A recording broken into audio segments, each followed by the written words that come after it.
Hello बच्चों, चलिए प्रश्न को देखते हैं। प्रश्न है, बिना विभाजन वास्तविक विभाजन के दिखाइए कि निम्नलिखित प्रत्येक परिमेय संख्या एक शांत दशमलव है, प्रत्येक को दशमलव रूप में व्यक्त कीजिए। संख्या दी गई है 24/625। प्रश्न को हल करने से पहले जो इसकी मुख्य अवधारणा है उस पर विचार कर लेते हैं। तो इस प्रश्न के लिए जो मुख्य अवधारणा है वह हो जाएगी परिमेय संख्या, अर्थात हम यहाँ पर यह देखेंगे कि परिमेय संख्या क्या होती है। तो वे संख्याएं जो P बटा Q के रूप में हो या लिखी जा सके, जहां Q बराबर नहीं हो शून्य के तथा P व Q क्या हो, सह अभाज्य संख्या हो, परिमेय संख्या कहलाती है। अब संख्या दी गई है 24/625। हमें दिया गया है कि बिना वास्तविक विभाजन के दिखाइए कि निम्नलिखित प्रत्येक संख्या का एक शांत दशमलव प्रसार है। तो यहाँ पर सबसे पहले हमें यह बताना है कि इस जो परिमेय संख्या दी गई है इसका दशमलव प्रसार शांत है।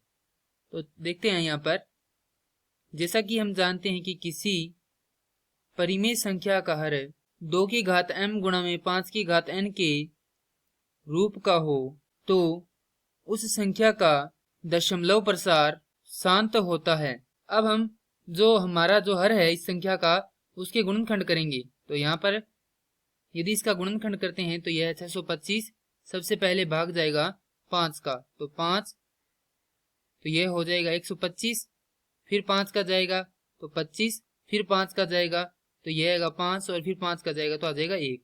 तो इस संख्या के हर के गुणनखंड हो जाएंगे, यहाँ पर लिखेंगे 5 गुणा 5 गुणा 5 गुणा 5 और इसका अंश है 24। और जैसा कि हम देख सकते हैं इस संख्या का दशमलव प्रसार 5 की घात n के रूप का है, तो इसका दशमलव प्रसार क्या होगा, शांत होगा। तो इसे हम इस प्रकार भी लिख सकते हैं 24 भाग 5 की घात 4।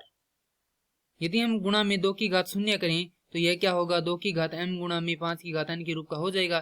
तो यहाँ से भी कह सकते हैं कि हम इसका दशमलव प्रसार क्या है, शांत है। तो सबसे पहले हमें जो ज्ञात करना था वह हमने यहाँ पर ज्ञात कर दिया। अब क्या करना है, यहाँ पर दशमलव रूप में इसको व्यक्त करना है।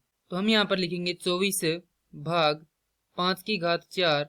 अब दोनों तरफ क्या कर देते हैं, 2 की घात 4 से गुणा कर देते हैं, अर्थात ऊपर अंश व हर में 2 की घात 4 से गुणा करने पर हमें प्राप्त होगा 24 गुणा 16 भाग, यहाँ से हम देखें दोनों की घात क्या है, समान है, तो दोनों क्या हो सकते हैं, गुणा में हो सकते हैं और घात क्या आ जाएगी, यहाँ पर विनिष्ट आ जाएगी, बराबर।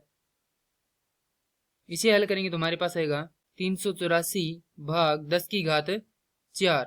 आगे इसको हल करेंगे तो हमें प्राप्त होगा 384 भाग 10,000। और जैसा कि हम देख सकते हैं कि यहाँ पर कितने शून्य हैं, 4 शून्य हैं, तो यहाँ पर कितने अंकों पर है, दशमलव लगेगा, 4 अंकों पर दशमलव लगेगा। तो यहाँ पर सबसे पहले जो 3 अंक दिए गए हैं वह लिख लेते हैं 384 और यहाँ पर क्या आएगा शून्य, उसके बाद दशमलव फिर शून्य।